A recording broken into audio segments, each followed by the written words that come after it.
Bom dia, bom dia, Kilviane, Lucas, todos que estão chegando agora.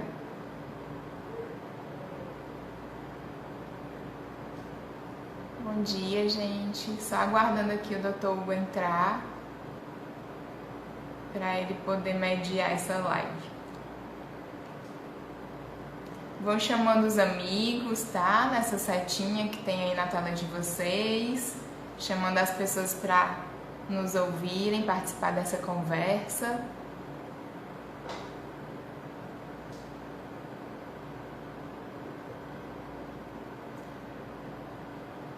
Lena, Luana, bom dia.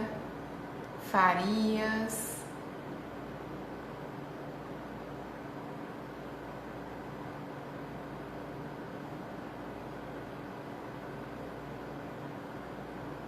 Sejam bem-vindos. Cristiane.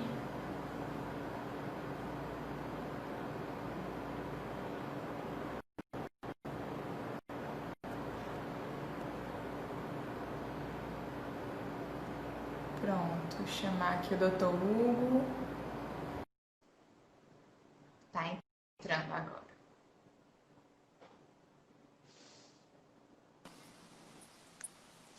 Bom dia, doutor Hugo. Bom dia, Marcela. Tudo bem? Tudo bom? Nós saímos do Júlio Verde, mas o Júlio Verde não saiu de nós. Pois é verdade. Ainda temos essa live aqui, mas aí o senhor vai mediar, tá? Hoje a gente vai inverter um pouquinho, né? O Júlio Verde, eu acho que cumpriu bem aí com a nossa missão. A gente teve no Brasil inteiro aí muitas atividades, né?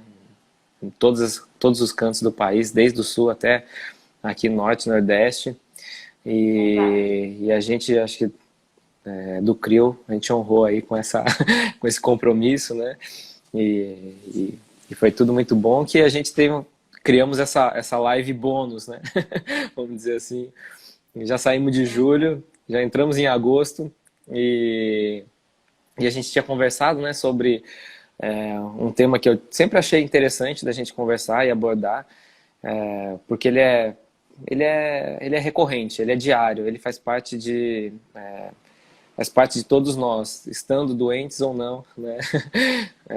Que é a questão aí da parte psicológica e social, né? Principalmente no momento em que a pessoa passa pela possibilidade de uma doença, né? De um câncer de cabeça e pescoço, do diagnóstico, né? De um câncer.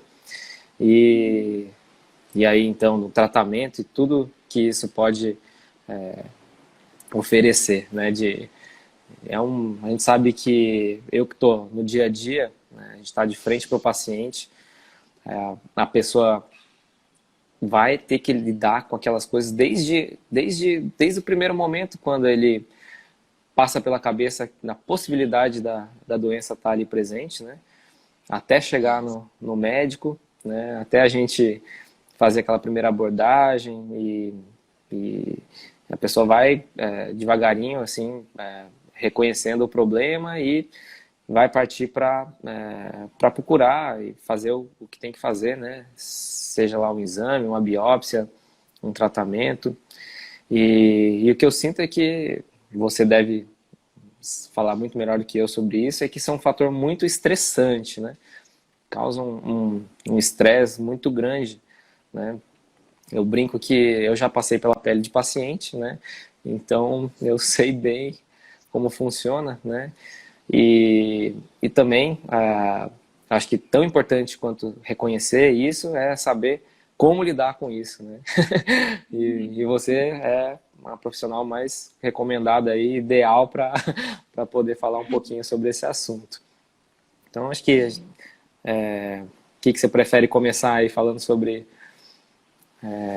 ansiedade, sobre o medo, sobre a parte social?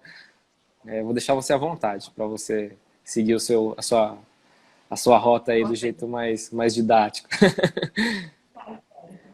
Bom, eu vou falando, mas aí pode, né, ir colocando algumas questões, comentários, que é interessante também essa visão do médico, né? Que tem esses contatos, ainda que às vezes pontuais nesse processo, né, de tratamento, mas que observa, né, isso se manifestando. Uhum.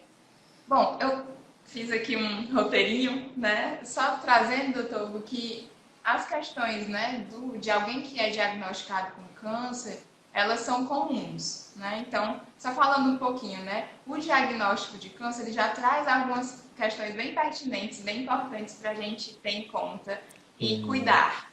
Como, por exemplo, né, sentimentos de incerteza em relação ao futuro. Porque todo o contexto da pessoa muda, os planos que ela tinha, eles vão ter que ser refeitos, né, remodelados. Então surge uma incerteza muito grande. Muitas vezes pensamentos de desesperança. Infelizmente, a gente sabe que ainda tem toda uma questão, né, de associar o câncer com uma possível morte, ainda que nós saibamos que isso não é verdade, mas Uhum. é essa impressão que vem sempre, né, nos Sim. pacientes. O tratamento ou todas as intervenções que a pessoa vai ter que passar, né, altera a rotina, então também é algo que a pessoa vai ter que se adaptar. Sim. E nesse meio aí, alguns sintomas de depressão ou de ansiedade, eles podem surgir. Não o transtorno em si, que já é uma outra coisa, né, Sim, mais sim. agravada, mas alguns sintomas. Então, isso já é bem característico de alguém diagnosticado com câncer. Aí vamos somar alguns elementos que são próprios do câncer de cabeça e pescoço, né? E aí o Certo. senhor já falou ao longo desse mês, em outras lives, de algumas questões que acometem esses pacientes, né? Que podem acometer. Então, perca de algumas funções, né? Como engolir, falar, às vezes deixar de sentir gosto, né? Uhum. Fazem parte aí do adoecimento, do tratamento. Então, a pessoa vai ter que lidar com essas mudanças. E é interessante, assim, estava refletindo, né? O quanto são pontos primitivos da gente, né? Quem é que se lembra existir sem falar? A Sim. gente não lembra, né? A gente não sabe como é viver sem Uhum. engolir. Então, Uhum. assim, são pontos muito delicados que vai exigir mesmo dessa pessoa reaprender a viver. Uhum. E é possível. Não é simples, Uhum. mas é possível, né? Quero deixar Sim. isso aqui. Sim, os tratamentos nossos acontecem numa região também que é muito exposta, né? Isso. Então, às vezes a pessoa não consegue esconder aquilo do meio social que ela tá, né? E isso vai causar muitas implicações na vida da pessoa, né? Seja, por exemplo, um câncer de pele que está no rosto, né? Ou então alguma coisa na língua que a pessoa vai mexer com a fala. Então, isso eu sinto que vai mexer muito com as relações sociais, né, da pessoa, e isso pode causar um pouco de insegurança, um pouco de medo, um pouco de vergonha, de sentimento de querer esconder aquilo, né, dos outros, né? E você está mais acostumada a como lidar com isso, né? Perfeito. Essa questão da sociabilidade, eu vejo que é assim um ponto-chave, principalmente no câncer de cabeça e pescoço, exatamente pela questão que o senhor trouxe, né? Uhum, Tá na cara e uhum, também mexe com essa interação, né? Então, quando a gente fala da questão da comunicação, é como uhum, você se move no mundo, se conecta às pessoas, né? uhum, São duas questões, a fala e a aparência, né? Que é a primeira impressão que você causa no outro. E sim, daí eu vejo como um ponto crucial a questão do trabalho com a família, sabe? Família, mas também, né, outros vínculos, então amizades ou a comunidade em que a pessoa está inserida, grupos em que ela, né, participa. Comunidade, na verdade, é dizer que você tem algo em comum com aquelas pessoas uhum, e você se confraterniza com elas, né? Então, a uhum, gente pensa em família, mas pensem de uma forma ampliada também, né? Que outras conexões vocês têm? Às vezes a gente faz de outras pessoas que não são do nosso sangue a nossa família. E sim, isso também é um suporte muito importante, né? Porque essas pessoas, elas vão ter esse papel de facilitar também, né? Fazer essa ponte entre o paciente e esse meio, né? Então, o trabalho com a família ele é essencial em psicologia, né? A gente precisa estar também junto. É como se eu ouvi uma colega falando isso e é super perfeito. A família é o nosso segundo paciente. Uhum, sim, às vezes eu sinto que a família é realmente primordial ali. Quem está junto, o acompanhante que está junto, né? O paciente nem sempre está em condições de receber uma informação sozinho, né? Então, por exemplo, na hora do momento do diagnóstico, às vezes quando o paciente está sozinho e eu falo, aquela coisa causa uma impressão de um jeito. E quando o familiar está junto, é completamente diferente, né? Ali é claro que eu vou dar apoio, eu estou ali junto, mas ter alguém por perto, né? É diferente, né? Aquele aconchego, aquele apoio, aquela sensação de ter uma segurança, de ter alguém junto, né? Não estar sozinho. E mesmo na escuta, né, das informações. O paciente às vezes não está em condição de ouvir, ele está tão abalado ali com aquela notícia, né? Que a gente, como diz, fala por uma orelha, sai pela outra, né? E às vezes ela chega em casa ali com os papéis, com os exames, não sabe mais nem o que fazer, né? Então, Exato. esse apoio da família aí, realmente, na minha prática, assim, na prática diária, a gente vê que é essencial. Então, se alguém estiver ouvindo aí, né, que for passar por uma consulta e que for passar com um médico, se possível, não vá sozinho, vá com alguém, né? Vá sempre com alguma companhia, porque isso vai ajudar muito, né? Muito em todo o tratamento, né? Na hora de estar junto numa cirurgia, por exemplo, né? Se está só o paciente sozinho ouvindo as informações, o acompanhante que vai estar lá junto não ouviu nada daquilo. E quando entra lá no momento da cirurgia, vai querer saber tudo. Então, é muito importante que já saiba isso, que já chega mais calmo, já chega sabendo o que vai vir ali pela frente, né? Eu sempre procuro é, fazer uma certa previsão de futuro, né? Antecipar algumas coisas que vêm pela frente, porque vão ser preocupações que vão vir na cabeça. Pode não ser daquele momento, né, que o paciente vai se preocupar com aquilo, mas quando ele chegar em casa, aquilo vai passar na cabecinha dele ali e pode ser um estressor. Então eu procuro sempre informar, né, o máximo que eu posso e, se possível, estando com a família, melhor ainda. Desculpe, agora é a sua vez.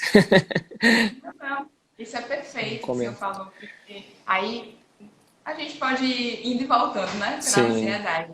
Mas falando da ansiedade, estar bem informado é essencial, né? É um dos pontos que ajuda a pessoa a se tranquilizar ou poder manejar melhor essa ansiedade. Porque, aí vamos lá, né? A live fala também de ansiedade, né? A Sim. gente tem que diferenciar a ansiedade que seria comum, que é de nós seres humanos e que nos serve, inclusive, para algo, de uma Uhum. ansiedade que atrapalha a vida, né? Que aí já a gente já fala de uma patologia, de algo que se tem que ter mais cuidado. Por quê? Existe ansiedade comum, benéfica? Existe. Vamos pensar aqui. Se eu não estou ansiosa, né, ou se eu não prever algumas situações ruins em relação a alguma situação, eu não vou fazer nada, né? E eu vou, Uhum. inclusive, não buscar soluções para isso. Então, pegando aqui um exemplo bem nossa cara, né? Uhum. Se eu, por exemplo, percebo um sintoma que o senhor falou nessas lives, né? E observo e vejo que aquilo ali está se agravando, né? Se intensificando.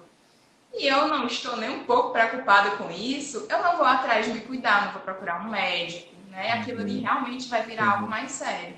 Então, nesse sentido, a ansiedade e o medo, ele é importante, é isso que nos mantém vivos. Mas, se eu já fui procurar um médico, eu já tenho as informações, né? Ou de repente eu percebi que aquilo ali não é algo para se preocupar de uma maneira muito grave, e eu ainda assim estou pensando nisso, eu não Uhum. consigo me relacionar direito com os meus familiares, com as outras pessoas ao meu redor, eu não consigo realizar minhas atividades do dia a dia porque eu só penso nisso, aí sim a gente tem que tomar cuidado. Porque o que vai dizer algo que é, né, mais sério de algo que é comum é exatamente a intensidade e a frequência, né, desses sintomas. E aí vem reações fisiológicas, que são bem comuns na ansiedade, pensamentos repetitivos, catastróficos, né? Esses são sintomas, vamos dizer assim. Uhum.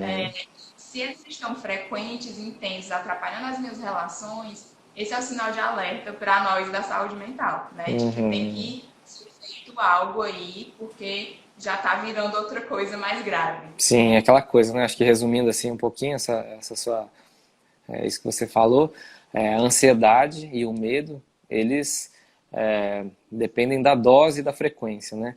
Eles podem ser benéficos, podem ajudar a gente a nos movimentar, né? Para tomar uma atitude. Então, o medo da doença não me pegar vai fazer com que eu procure o médico.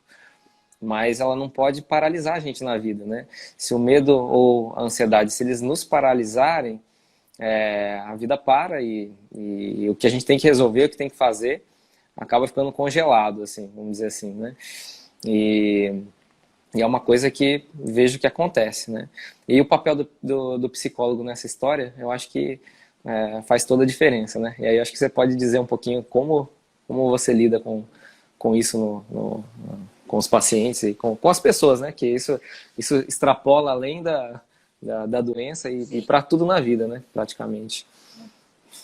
pronto.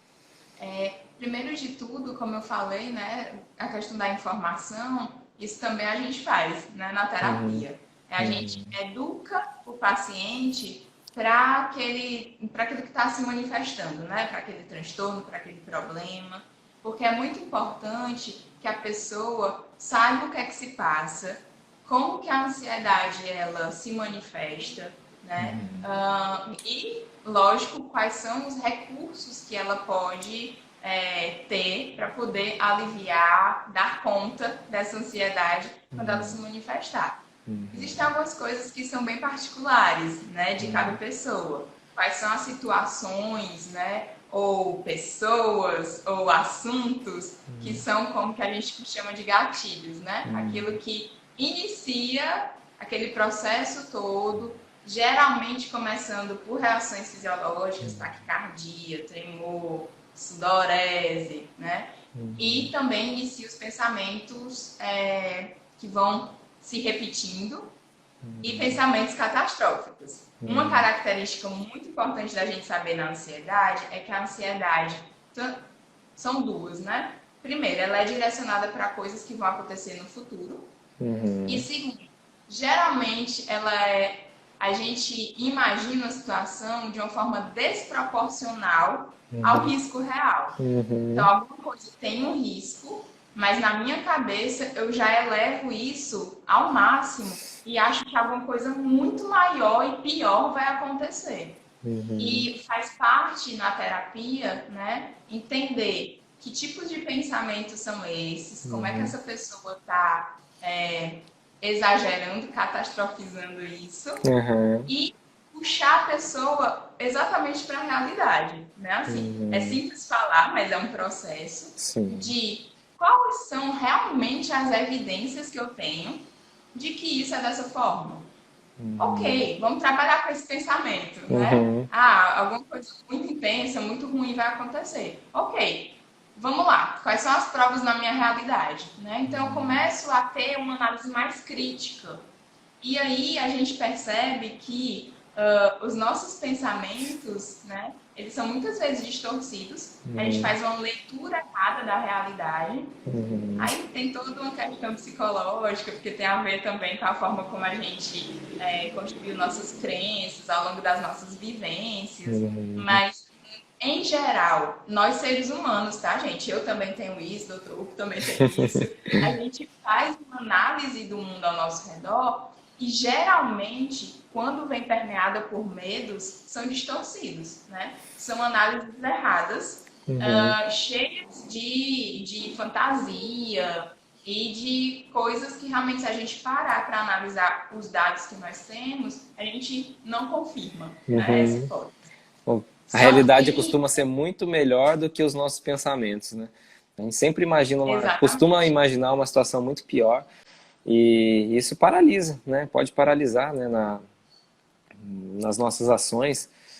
Você imagina que a cirurgia vai ser tão ruim que não vai curar ou vai ficar com uma sequela muito grave e quando a gente vê, uma coisa não acontece, ou é mínima, ou então recupera. Então, isso em relação à doença, né? E a gente pode extrapolar para acho que qualquer outra situação, né? Qualquer outra situação. A gente costuma Exatamente. imaginar uma coisa muito pior, a gente não deixa de fazer, o tempo passa, a gente perde tempo com aquilo, e quando a gente vai fazer, a gente mergulha naquilo que a gente precisa, de que é importante para a nossa vida mesmo, a gente vê e fala, meu Deus, eu já devia ter feito isso antes, né? A coisa não era assim tão ruim quanto eu pensava, né? Isso. E esses pensamentos, eles criam uma conexão com as emoções também, né? Então, eu me sinto emocionalmente ruim, geralmente é uma angústia, né? Como descreve, ou uma tristeza, ou o próprio medo, né? E como nós nos sentimos vai influenciar a forma como nós nos comportamos. E aí Uhum. é esse ponto que o senhor falou, né?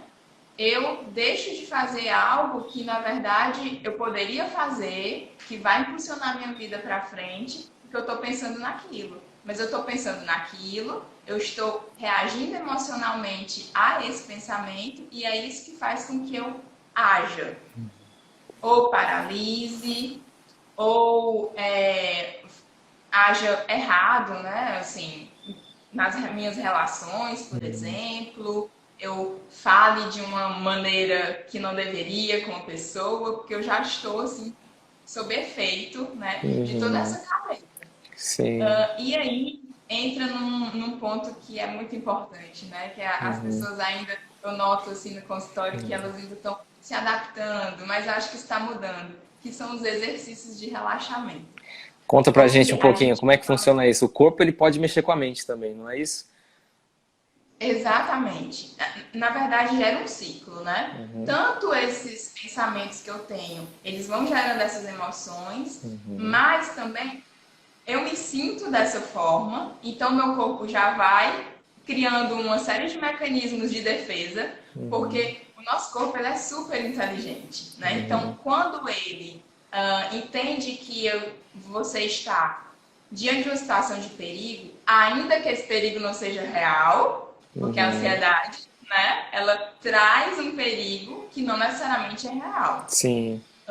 Mas o cérebro entende que é. Então ele vai mandar informações para o corpo para reagir Uhum. diante de um perigo. Uhum. E aí vamos lá para o tempo das cavernas, né? Que Uhum. é realmente referência. A gente evoluiu muito, mas o nosso corpo continua funcionando naquela dinâmica. Uhum. Então, o coração acelera para poder bombear sangue, para Uhum. você poder fugir, né? A ideia é que você fuja ou lute contra esse perigo. Sim. Então, seus músculos vão ficar todos tensos. Existe até uma teoria de por que a gente sua frio, né? Porque nosso corpo estando escorregadio, a gente consegue Fugir desviar, mais né? fácil. Exatamente. Então, assim, tudo que acontece no organismo é nessa lógica de que existe um perigo que eu preciso fugir dele. Uhum. Só que, no mundo que nós estamos hoje, não tem mais leão, né, pra gente correr dele. A gente não tá naquele tempo das cavernas. Os perigos são outros, né? E Sim. com intensidades diferentes. Então, assim, a gente sente tudo aquilo, vai se sentindo mal, vai reproduzindo essas respostas diante de situações que não precisam dessa resposta fisiológica toda. Só que Uhum. aí, infelizmente, isso tem um impacto negativo, né? Porque Uhum. eu, aí muito comum, dores, né? Uhum. Principalmente a tensão aqui nos Uhum. ombros, Sim. tremor, Uhum. com ataque cardíaco, que é natural disso, né? E a respiração ofegante, que é Uhum. realmente o corpo ali se preparando para esse Descarga de, momento. descarga de adrenalina, né? Coração acelera, a respiração fica ofegante, a Isso. gente sente como se tivesse alguma coisa que vai ameaçar a nossa vida, né? Naquela hora. E o sofrimento Exato. é grande, né? O sofrimento é grande.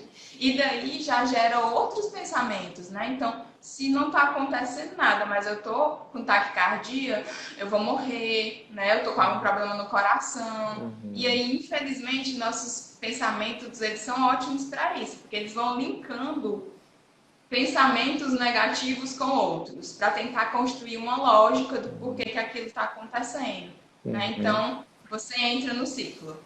E aí, tanto que você sente, pode criar mais pensamentos distorcidos, como a interpretação errada do meio externo vai gerar esses pensamentos que vai influenciar a forma como você se sente. Uhum. E aí, os exercícios de relaxamento entram perfeitamente nisso, né? Porque Uhum. é uma forma exatamente de você tentar tirar o teu corpo desse estado de alerta e ir Uhum. para um estado de relaxamento até voltar à estabilidade, né? Uhum. Só que aí é realmente um exercício. No YouTube tem muito vídeo com exercício desse tipo, né? Uhum. Existem aplicativos de Uhum. exercício de relaxamento, até Uhum. de meditação. E Isso. meditação, gente, não é coisa de outro mundo, não é Uhum. aqueles budas que ficam naquelas posições em cima da montanha, não, né? Sim. Existem É, formas isso é uma coisa que, de... assim, que eu aprendi também, né?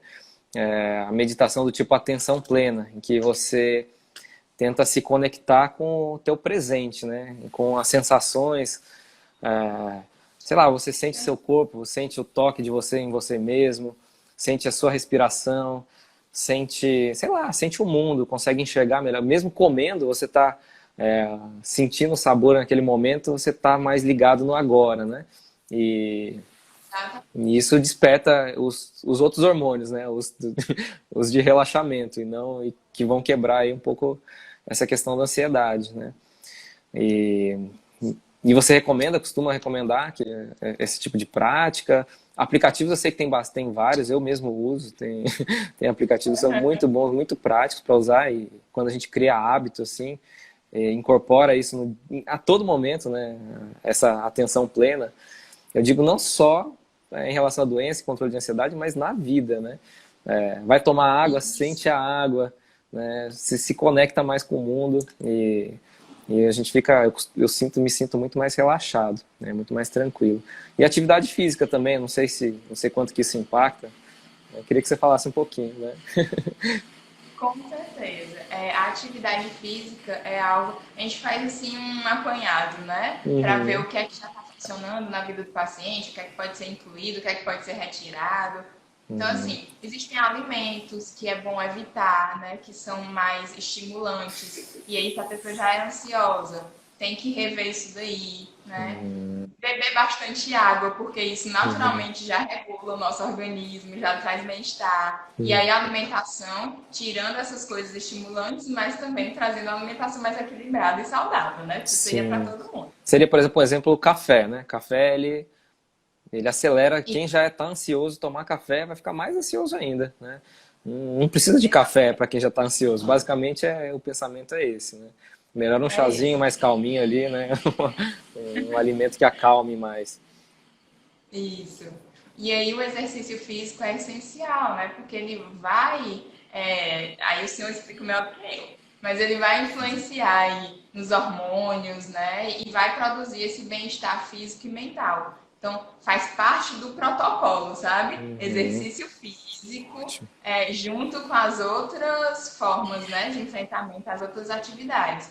E aí os exercícios de relaxamento, sim, fazem parte, né? Uhum, E também práticas de respiração diária. É como o senhor falou, lembra daquela live do câncer de pele, né? Que a gente sim, estava falando de implementar hábitos sim. de filtro solar e tal. É a mesma coisa, né? Os exercícios de relaxamento, eles não vão funcionar de uma hora para outra, porque você precisa também se adaptar a esse exercício.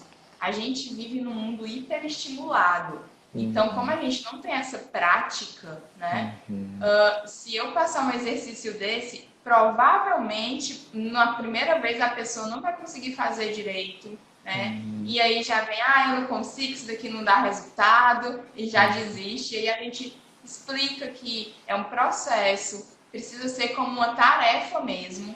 Tudo que uhum, a gente aprende praticando, né? É uhum. preciso frequência e um pouquinho de tempo. Sim. Então, os exercícios também precisam. Fiz, não foi muito bom, mas amanhã eu vou fazer de novo, né? E Uhum, com o tempo, com certeza, você vai se adaptar. Às vezes já vai, e aí é o bom, né, do exercício quando a gente já implementa esse hábito. Quando a pessoa já está bem treinadinha nisso, uhum, diante de uma situação estressante, ela consegue muito mais rápido entrar no estado, né, de mais estabilidade, relaxamento, porque ela já tem essa prática, esses exercícios, né? Perfeito. E exercício de respiração, né?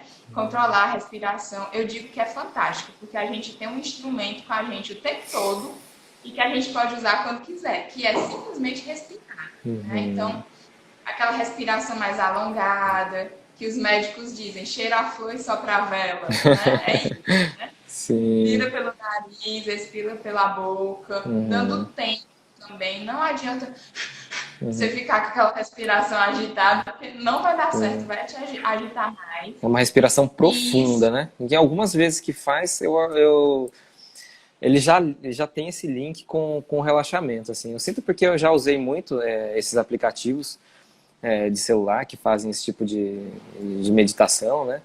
E eu acho eles, assim, fantásticos. Primeiro porque eles ajudam a criar hábito, né? A ter uma disciplina.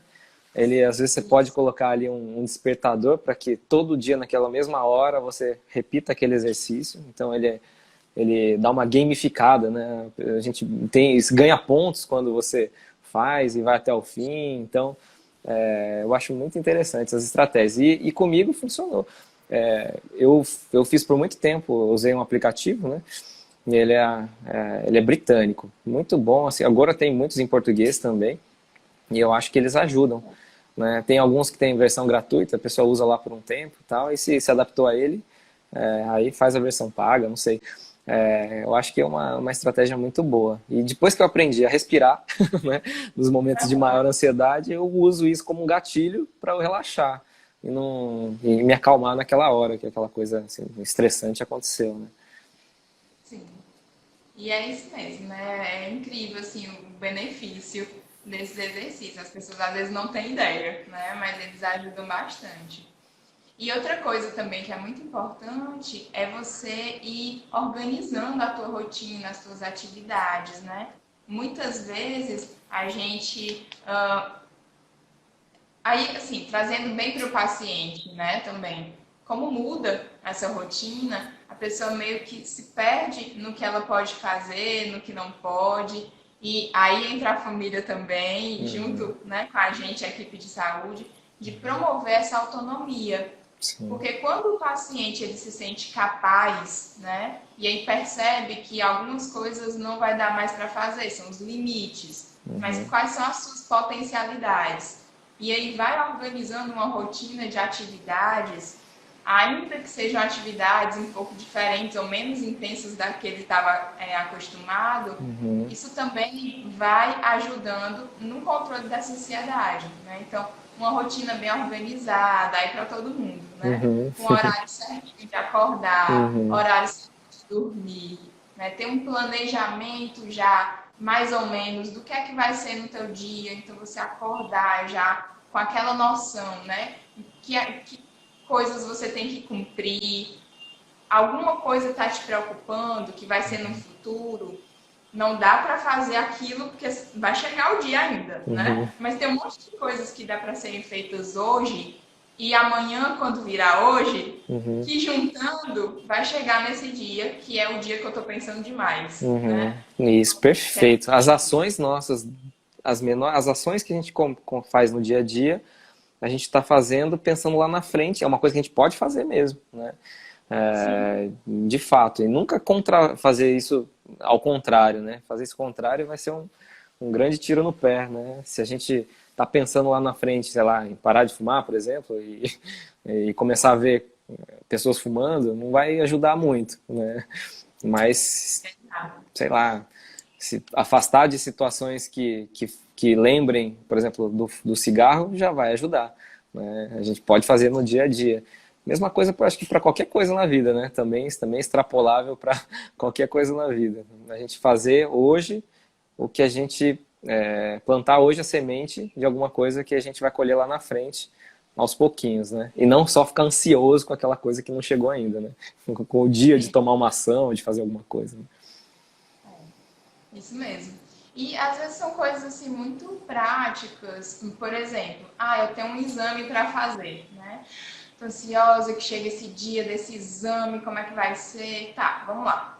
Existe um processo até chegar, né? Você já organizou o que você precisa para poder fazer esse exame? Tem alguma informação que você necessita, né? Já está tudo entendido sobre isso? Então, você pode colocar, né, na sua agenda aí das atividades de todos os dias, quais são os pedacinhos de coisas que você precisa fazer que vão construir essa coisa maior que você está, né, querendo que chegue. Porque senão é uma armadilha, sabe, doutor? Muito ruim. Porque eu tô aqui no presente, mas eu não tô, porque a minha cabeça tá no futuro. E quando eu chegar no futuro, às vezes eu não construí um caminho, né, assim, firme, adequado, para poder chegar lá de uma forma realmente que possa fazer acontecer, Uhum. realizar o que eu Sim, preciso. perfeito. Bom, Essa explicação aí é muito boa. Esse jeito, essa atitude, né? Como lidar com isso, né? É sensacional. E é isso. Isso é coisa que a gente usa para a doença, né?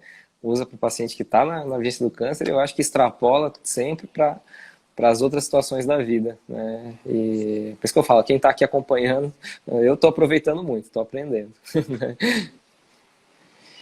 bom, eu acho que dos pontos era esse. Não sei se tem outra coisa, uma questão aí, uma pergunta. Acho que bastante gente entrou, né? E a Silvana está perguntando se os exercícios de respiração devem ser feitos no mesmo horário, se essa disciplina do horário ajuda.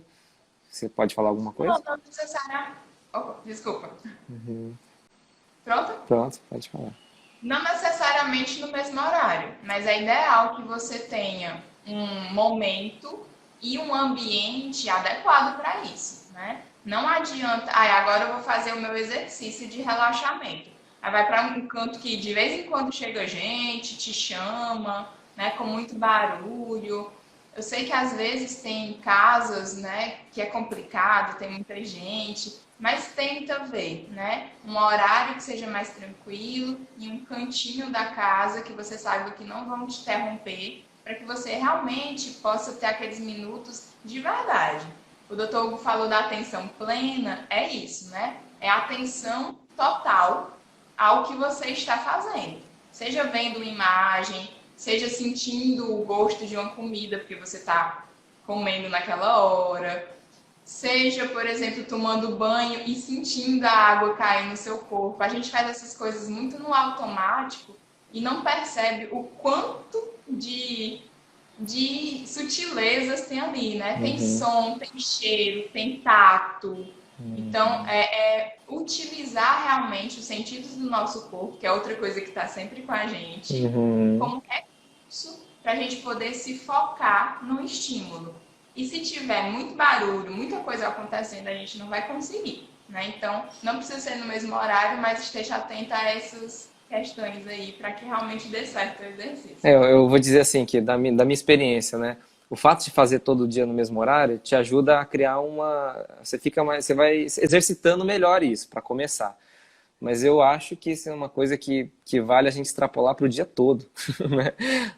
Se a gente puder estar ao máximo em atenção plena, por exemplo, eu estou falando aqui, eu estou olhando para a Marcela, estou vendo ela, estou conversando, estou atento no que ela está falando, eu estou aproveitando muito mais esse momento. E eu automaticamente eu estou mais tranquilo por causa disso, né? Claro que vai ter situações que a gente vai, situações futuras que a gente vai ter que planejar, a ansiedade vai acontecer, ela é inevitável, né? E Sim, mas a questão é isso, né? É saber como lidar com ela da melhor forma possível. Ela vai aparecer por um pouquinho, a gente vai sentir aquela adrenalina, aquela coisa acontecer, mas rapidinho a gente vai domar aquilo, a gente vai aprender a domar essa situação, tomar o controle da situação, para poder tomar as ações, né, que a gente precisa para resolver aquele problema da vida ou aquela doença que apareceu, né? E, e assim a gente faz em tudo, né? Eu acho que é uma bela lição aí que para ser carregado, né? Se for, tem muito mais coisas em inglês do que em português, né? Em inglês é mindfulness, né? O nome é. dessa prática aí. E se você colocar na lojinha do seu celular aí essa palavra ou colocar no YouTube, vai aparecer muita coisa relacionada, né? E a ajuda acho que do psicólogo aí, se a pessoa tendo acesso, é fantástico, né? Porque daí vai a fundo aí nas questões, né? E É, como é que funciona a terapia cognitivo-comportamental, é isso? pronto. Na verdade, a cognitivo comportamental é uma linha teórica, né, das abordagens psicológicas, mas existem psicólogos de outras áreas também, e todos podem atuar em todas as questões que o paciente trouxer. Mas a cognitivo comportamental vai exatamente atuar nessa lógica que eu falei, né? De como a gente interpreta a nossa realidade e como esses pensamentos eles vão gerando emoções e a gente vai se comportando de acordo com elas e muitas vezes de uma forma não funcional, que a gente chama, né? Que seria realmente não tá dando certo, né? Eu falo muito que não existe atitude certa ou errada, tirando as coisas de crime, né, gente? Falo. Uhum. Tem coisas que não pode fazer, mas Sim. assim, na minha vida, né, como Uhum. eu estou atuando nas minhas relações, nas minhas atividades, não é necessariamente questão de certo ou errado, é de tá funcionando ou não tá funcionando. Uhum. E aí o que Sim. acontece? Às vezes a gente sabe que não está funcionando, mas faz da mesma forma.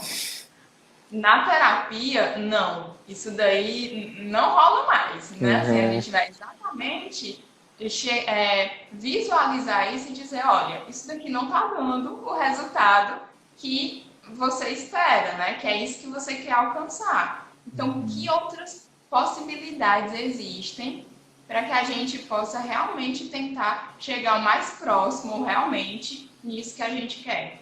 Não E tem, sair desse ciclo. a gente às vezes não vê o certo ou o errado, mas o corpo da gente, as respostas da gente, elas falam, né? E às vezes aquilo não vem à mente. E aí eu acho que aí tá o papel de vocês, né? Ajudar isso a aparecer, aflorar, né? Para que a gente Sim, possa tomar contato com aquilo e perceber que às vezes dar soco em ponta de faca não vai resolver nada, né? Vai sofrer mais, vai ficar sofrendo por mais tempo, vai prolongar o seu sofrimento e não vai resolver o seu problema, né? O caminho às vezes é outro. O certo ou errado pode ser que ele até exista, mas você não percebeu ainda, né? sim. E se manifesta, né? Não tem como. Assim, o quanto mais a gente foge das situações, elas voltam, podem até voltar de um outro jeito, meio disfarçadas, mas elas voltam, né? Uhum, Porque não estou resolvendo, então aquilo ali vai se manifestar de novo e de novo, até que eu possa dar uma resposta diferente a isso. E o corpo sente mesmo, né? uhum, Assim, não que exista uma relação direta, né, entre mente para causar um adoecimento, uhum, mas o corpo ele vai gerando, né, sintomas, algumas manifestações aí de coisas que a gente não está conseguindo resolver, né, ou uhum, desenrolar de uma forma melhor. uhum. Perfeito. E quando procurar o psicólogo? Quando você acha que seria assim? Quando procurar, sempre, não. Sempre, né? A minha resposta já estava na ponta da língua, eu ia falar isso. Não, na verdade, eu digo assim, psicólogo é a pessoa que vai entrar na tua vida quando você está diante de uma situação nova, em que você já até tentou outras estratégias, mas não deu conta, né? Uhum, Então, ou uma situação diferente, né? Ou algo que você percebe que você fazia, até resolvia, mas não está dando mais certo, precisa ser pensado de outra forma. Ou então, em situações de pode ser, né, ansiedade, aí vamos para essas questões de mais ansiedade ou humor que está te atrapalhando, né? Algum comportamento seu que está se manifestando aí e que aí, de novo, aqueles pontos que eu falei que a gente presta atenção, né? Que está muito frequente ou que está numa intensidade que está atrapalhando as suas relações e as suas atividades. Aí seria interessante buscar esse profissional. uhum. Perfeito, perfeito. Não sei se você gostaria de falar mais alguma coisa sobre alguma outra nuance aí da nossa. Eu acho que a gente falou bastante, né? Eu acho que Sim. foi bem explicado aí a importância de cuidar da mente, né? E, e de cuidar desses aspectos emocionais, né? De como a gente deve lidar com o medo e com a ansiedade, né? Fazer deles armas a nosso favor e não para nos derrubar, né? e, e a importância, mais uma vez, da equipe multidisciplinar, né? Então, se tiver algum paciente meu que tiver aí, que está precisando, por favor, me peçam, tá? Me peçam que eu encaminho, sim, faço com todo o amor e carinho do mundo, porque eu sei o quanto isso é importante, né? E também partam de vocês, né? Não fique às vezes esperando, né? Busque ajuda, sentiu o que precisa, vai atrás, né? Porque faz muito bem, né? Em todo o processo, né? Em todo o acompanhamento da doença. Eu sinto que eu funciono às vezes um pouco como psicólogo no meu dia a dia ali, né? E intuitivamente, às vezes sem querer, eu acabo fazendo isso, né? Mas com um profissional, né, a coisa é muito melhor, muito mais completa, muito mais aprofundada, né?